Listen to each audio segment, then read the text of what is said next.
Croyez-vous vraiment comprendre la nature de la dépendance?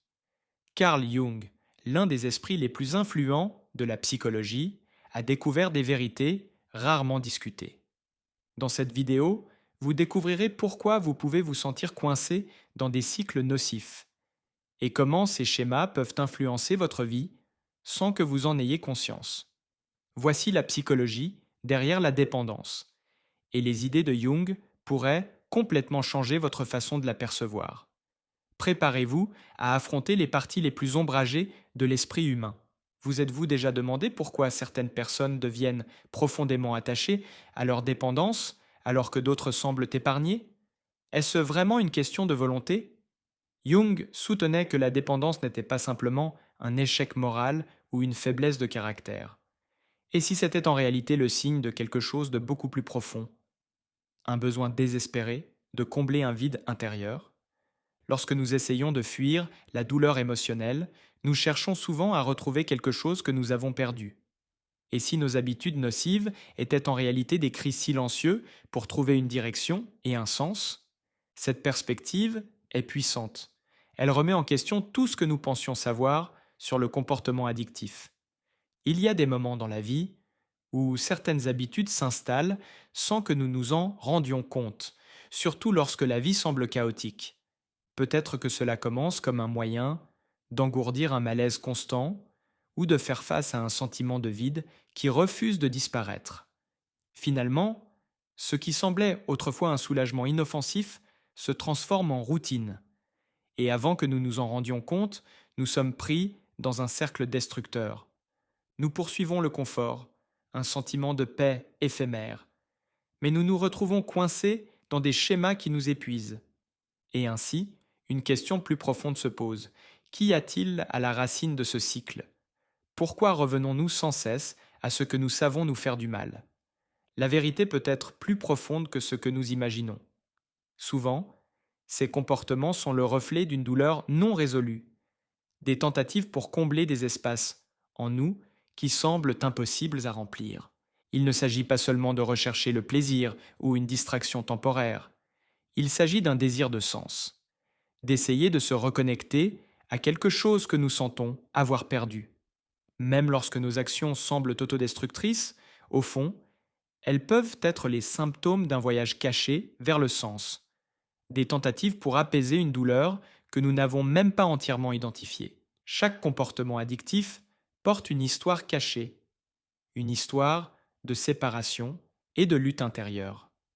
Et ce n'est qu'en comprenant cela que nous pouvons commencer à aborder ce qui se passe réellement. Voir les choses clairement change tout.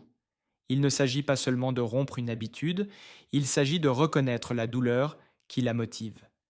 Vous êtes-vous déjà demandé pourquoi certaines personnes tombent dans la dépendance, tandis que d'autres parviennent à l'éviter? Qu'y a-t-il dans ce besoin écrasant de fuir la réalité? Est-ce simplement une faiblesse, ou y a-t-il une couche plus profonde que la plupart des gens ne perçoivent pas?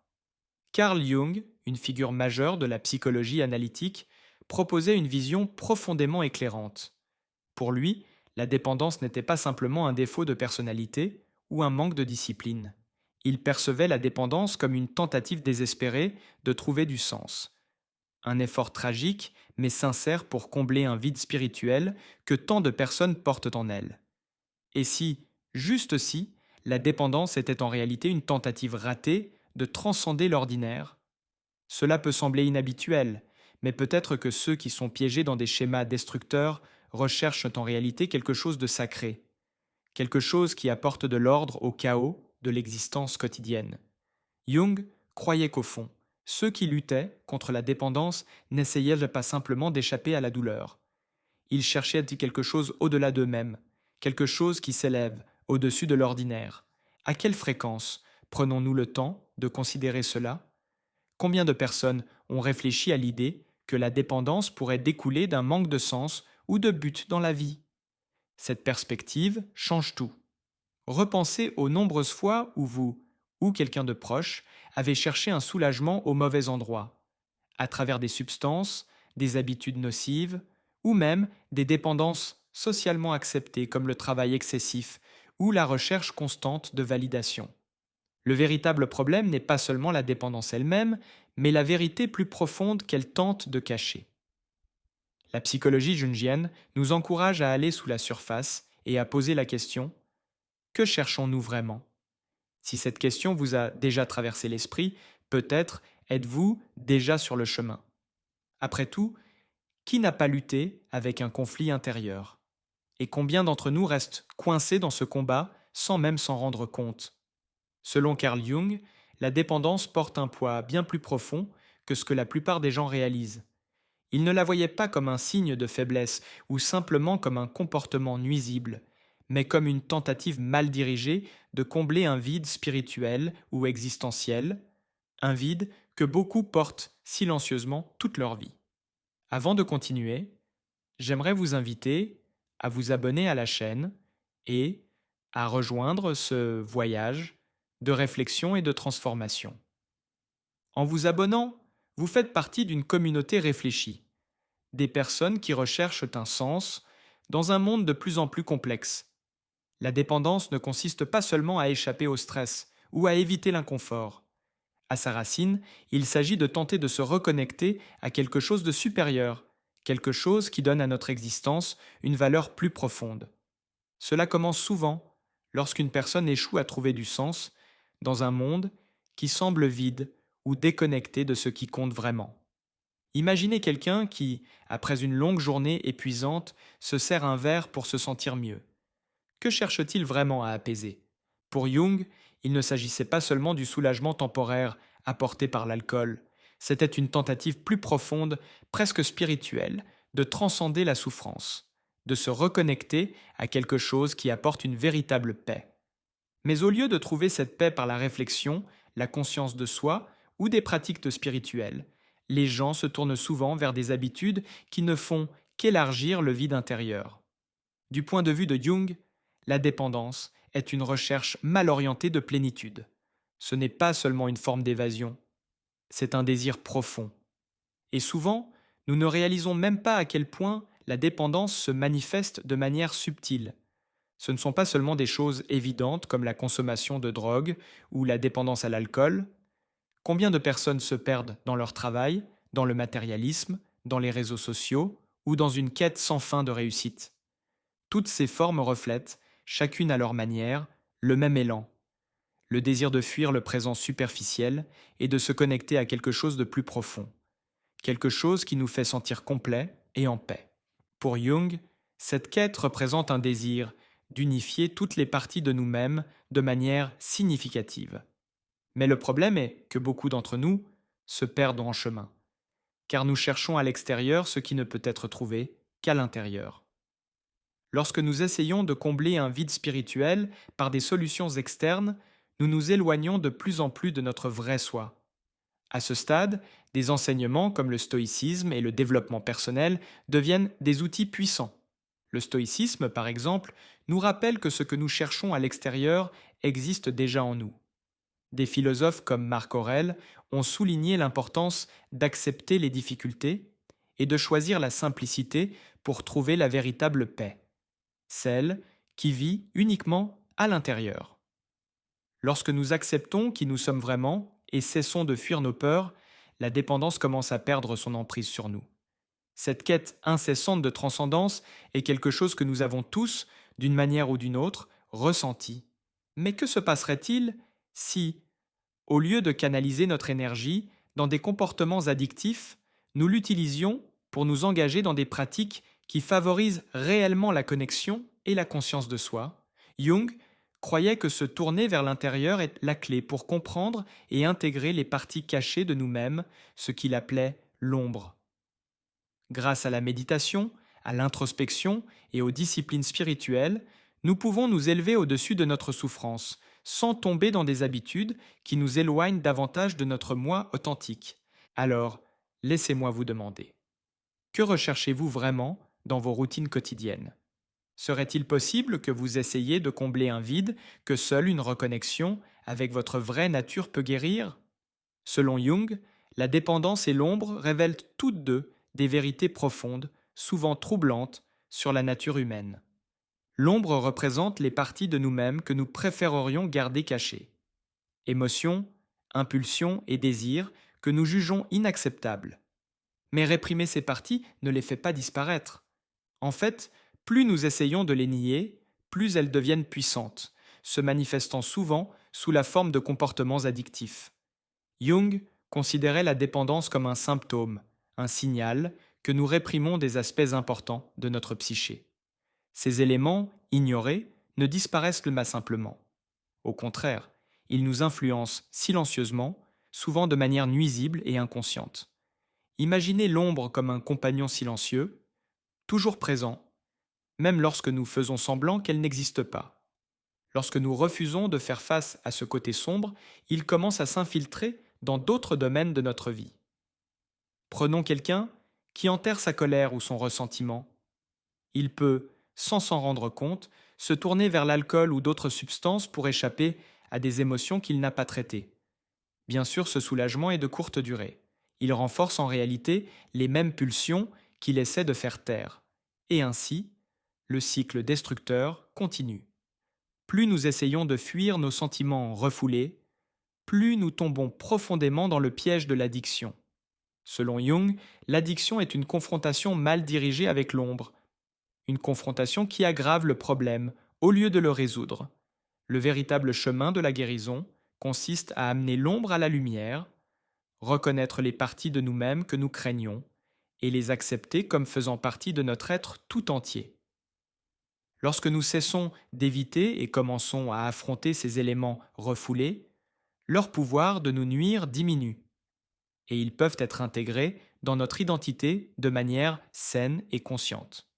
Imaginez quelqu'un avec un besoin profond et non reconnu de contrôle qui se tourne vers le jeu, tentant inconsciemment de maîtriser une vie chaotique. Dans un espace attentif et sécurisé, reconnaître et travailler sur ce besoin peut relâcher l'emprise de l'addiction. Intégrer l'ombre, c'est entreprendre un courageux voyage intérieur.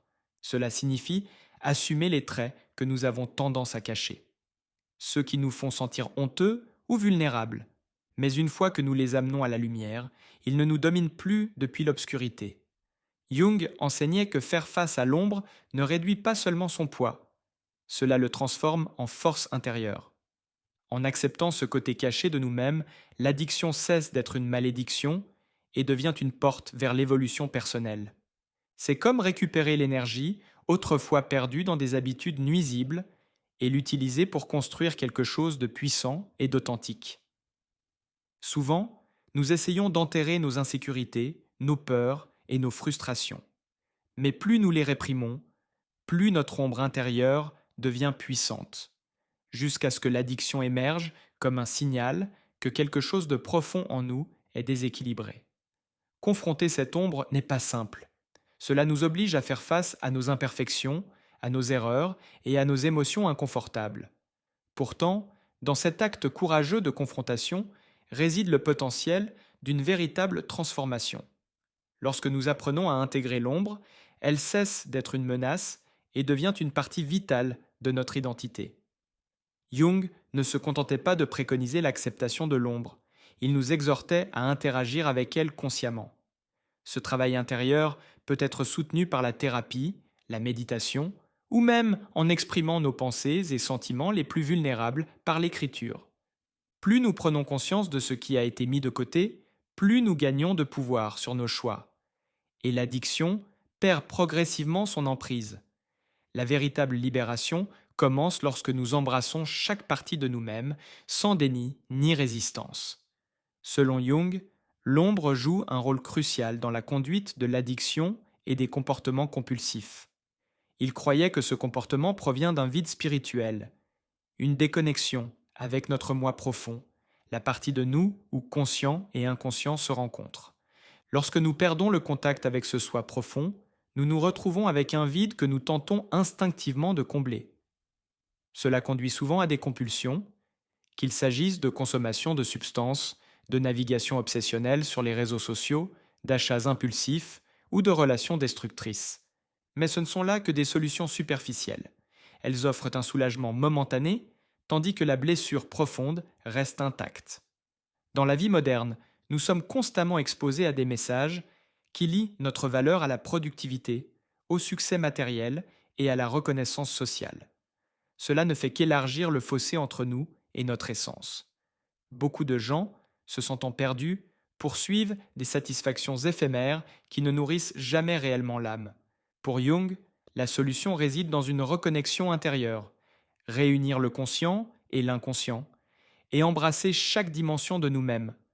Sans cette intégration interne, nous chercherons toujours à l'extérieur quelque chose qui n'existe qu'en nous.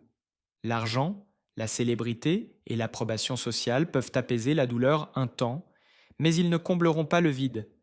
Un soulagement durable vient de la redécouverte de notre propre essence. L'invitation de Jung est claire. Approfondissez votre conscience de vous-même et embrassez toutes les parties de ce que vous êtes.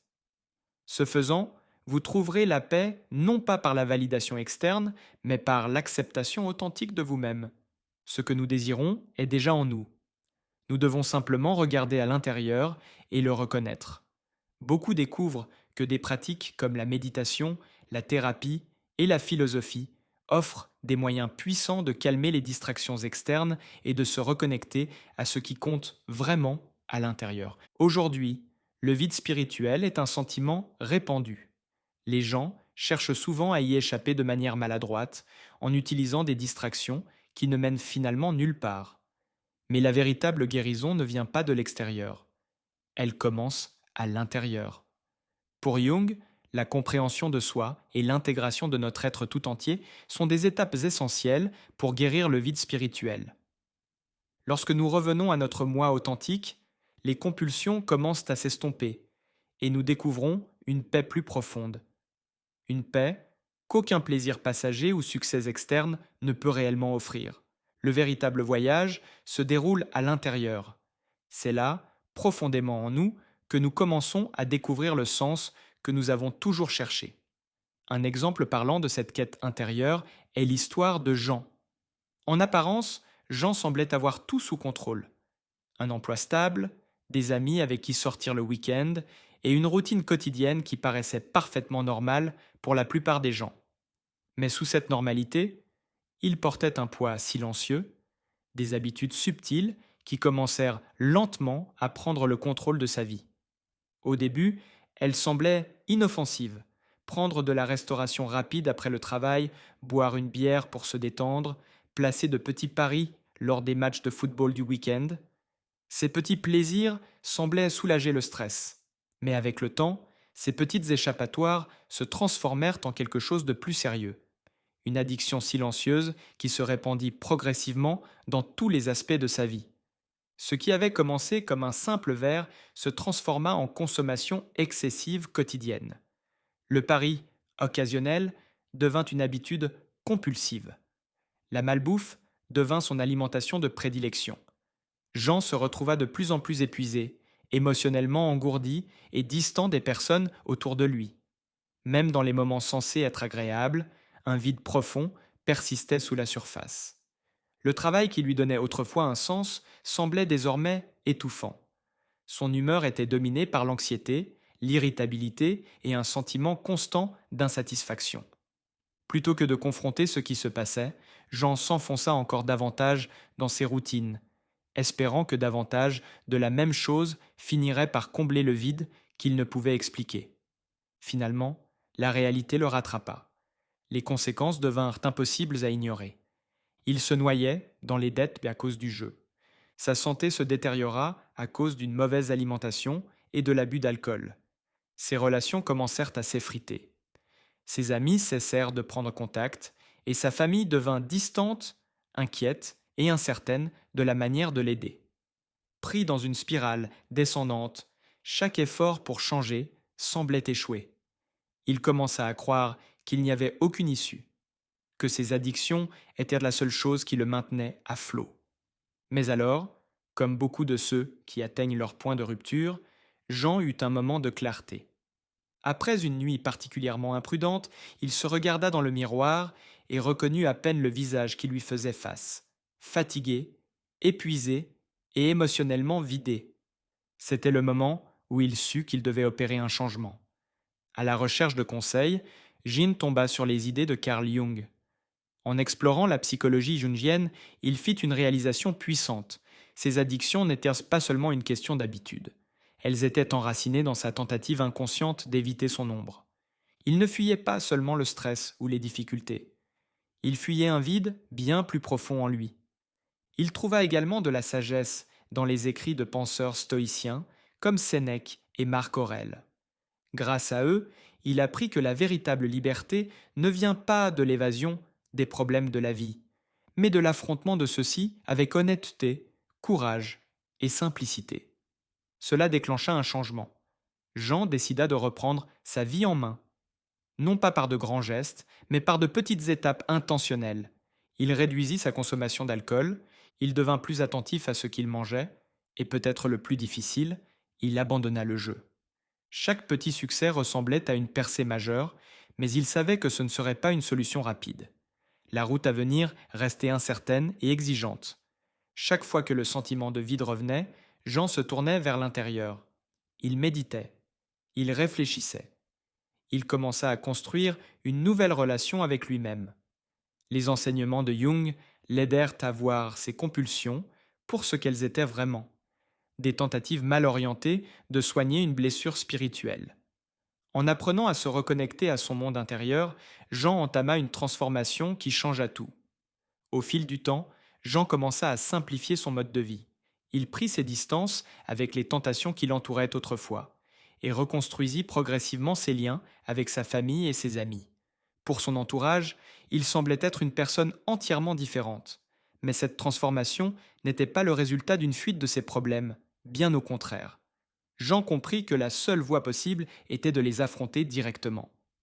En se reconnectant avec son moi authentique, il s'éloigna de la recherche constante de gratification instantanée et choisit plutôt d'investir dans son développement personnel.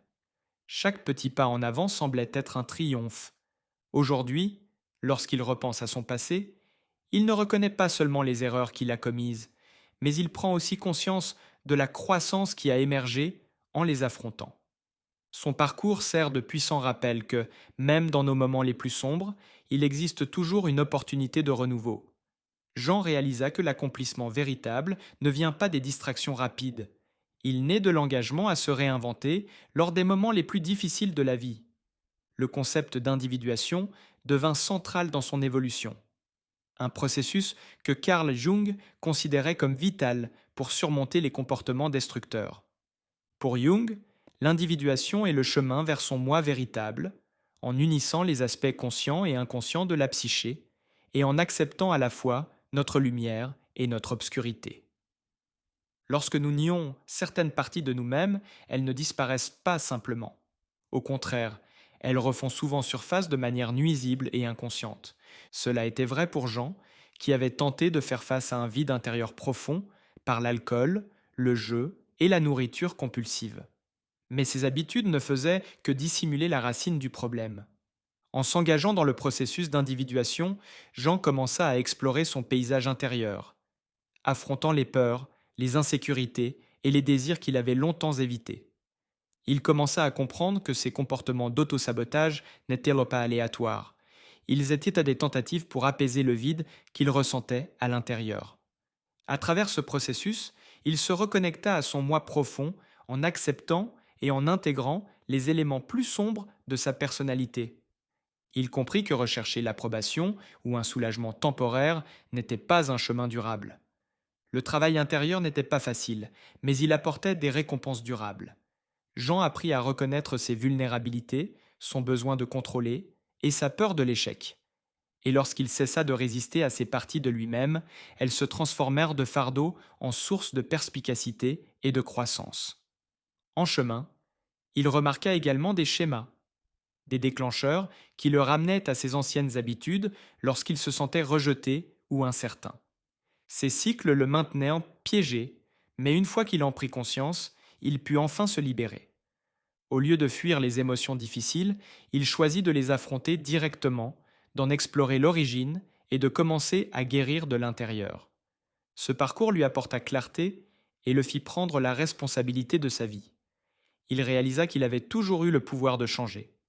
Accepter ses défauts fut une étape cruciale de son progrès. Pendant des années, Jean avait tenté de présenter une image parfaite pour obtenir l'approbation, mais cela ne faisait que le déconnecter davantage de son vrai moi. Lorsqu'il laissa tomber cette illusion, il se sentit libéré de la pression de répondre aux attentes des autres. Et dans cette acceptation nouvelle, sa vie commença à changer. Il ne voyait plus ses imperfections comme quelque chose à cacher, mais comme des étapes nécessaires de son évolution. En embrassant et en intégrant ces parties de lui-même, Jean découvrit qu'il était possible de vivre en paix, sans avoir besoin de se cacher ou de fuir à travers des vices. Finalement, le processus d'individuation transforma la manière dont Jean abordait la vie. En acceptant ses ombres et en assumant son moi authentique, il commença à considérer les défis comme des opportunités de croissance personnelle. Surmonter ses addictions n'était qu'une étape d'un chemin plus vaste. L'individuation lui offrit la liberté de vivre pleinement, libéré de la peur de l'échec ou de la dépendance à l'approbation des autres. Il comprit que la véritable guérison ne venait pas de solutions rapides, mais d'un voyage intérieur profond, où les réponses qu'il cherchait avaient toujours été en lui. Carl Jung avait une perspective fascinante sur le rôle des symboles dans la guérison et la spiritualité, en particulier lorsqu'on confrontait l'addiction. Pour Jung, les symboles n'étaient pas de simples images ou notions abstraites, ce sont des énergies vivantes émergeant de l'inconscient, reflétant les parties les plus profondes de notre psyché. Il croyait que les addictions naissent souvent de tentatives infructueuses de combler un vide spirituel et que les symboles spirituels servent de pont reliant l'esprit conscient et inconscient. Ces symboles ne dévoilent pas seulement nos peurs et désirs cachés, mais nous guident également vers la transformation et la restauration intérieure. Lorsque nous apprenons à décoder et à intégrer leur signification, ils deviennent des alliés puissants dans notre parcours de découverte de soi. Pour Jung, des symboles comme la croix, les mandalas ou la lumière avaient une importance particulière. Ils nous aident à affronter les zones les plus sombres de nous-mêmes, ouvrant l'accès à des vérités au-delà des mots, nous connectant aux forces archétypales qui résident en chacun de nous. Jung affirmait que l'inconscient s'exprime à travers les symboles, et qu'en les reconnaissant et en les acceptant, nous ouvrons la porte à une guérison plus profonde. Dans cette optique, l'addiction cesse d'être un simple schéma destructeur et devient plutôt une quête, souvent douloureuse, de réalisation et de connexion spirituelle. Les symboles offrent ainsi un moyen de rediriger cette recherche vers quelque chose de plus significatif. Parmi les symboles explorés par Jung, l'arbre se distingue par sa signification particulière. Il représente la croissance, les racines profondes et la transformation. Tout comme un arbre a besoin de racines solides pour atteindre le ciel, nous devons affronter nos ombres et nos démons intérieurs pour atteindre une croissance spirituelle. Il a dit célèbrement : aucun arbre ne peut atteindre le ciel si ses racines ne touchent pas l'enfer. Ce concept nous rappelle que surmonter les addictions et les compulsions exige de confronter et d'intégrer les facettes les plus sombres de notre psyché. La spiritualité ici n'est pas une forme d'évasion. C'est un chemin de transcendance, avec les symboles servant de guide en cours de route. Dans la vie de Jean, les symboles jouèrent un rôle vital. Après avoir atteint son point le plus bas, il se tourna vers la spiritualité à la recherche de sens. Les symboles et les archétypes devinrent des outils puissants qui l'aidèrent à donner du sens à son parcours. Par exemple, l'archétype du héros en quête de rédemption l'inspira à considérer ses addictions comme faisant partie d'un processus d'évolution personnelle. Comme les héros des mythes et légendes, Jean affronta ses monstres intérieurs et découvrit la force de se libérer. Les symboles spirituels aidèrent Jean à se reconnecter avec le sacré, comblant le vide qu'il avait autrefois tenté d'atténuer par des habitudes nuisibles. Peu à peu, il en vint à voir ses luttes, non pas comme des punitions, mais comme des occasions de croissance et de compréhension de soi. Ce lien spirituel a été une transformation radicale, lui permettant de surmonter ses addictions et de découvrir un sens plus profond à sa vie. Pour Jung, les symboles spirituels apportent clarté et signification au tumulte intérieur. Pour Jean, ces symboles servaient de phare guidant son chemin de transformation personnelle. En rétablissant sa connexion spirituelle, il comprit que la véritable guérison ne venait pas de la tentative de contrôler le monde extérieur, mais d'embrasser et d'intégrer ce qui se passait à l'intérieur de lui. Ces symboles spirituels lui donnèrent le courage d'affronter ses peurs, l'aidant à comprendre qu'il faisait partie de quelque chose de bien plus grand.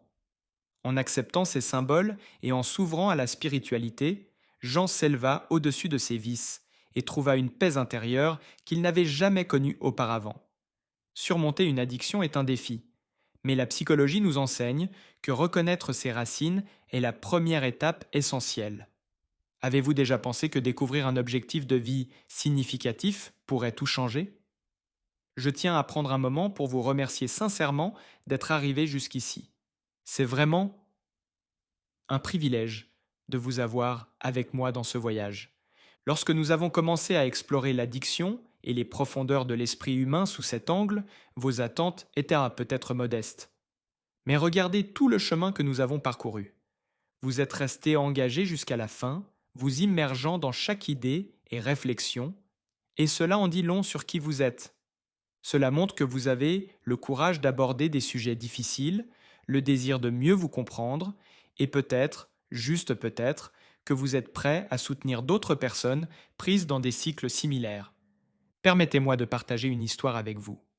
Un ami m'a un jour dit que faire face à ses ombres, c'est comme traverser un tunnel sombre, incertain de trouver la sortie ou de rester piégé dans l'obscurité pour toujours. Pourtant, il découvrit que si l'on continue d'avancer, même lorsqu'on voit à peine devant soi, la lumière finit par apparaître. Peut-être est-ce la même chose pour vous. Si vous êtes arrivé jusqu'ici, cela signifie que vous avez déjà fait ces premiers pas. Et je suis là pour vous rappeler. Vous n'êtes pas seul dans ce voyage. Continuez à chercher, questionner et explorer les parties les plus profondes de votre esprit est un signe de force, jamais de faiblesse. Sachez que vous appartenez à une communauté d'individus qui n'ont pas peur de se tourner vers l'intérieur. Et cela est une chose puissante. Merci d'être là, d'écouter et de réfléchir. J'espère que cette vidéo a été plus qu'un simple contenu. J'espère qu'elle sert d'invitation à un nouveau chapitre de votre vie. Si elle vous a touché ou inspiré d'une quelconque manière, partagez vos pensées dans les commentaires. Je veux entendre votre histoire, car au fond, nous apprenons tous les uns des autres. À la prochaine vidéo. Et souvenez-vous, vous êtes bien plus fort et capable que vous ne le pensez.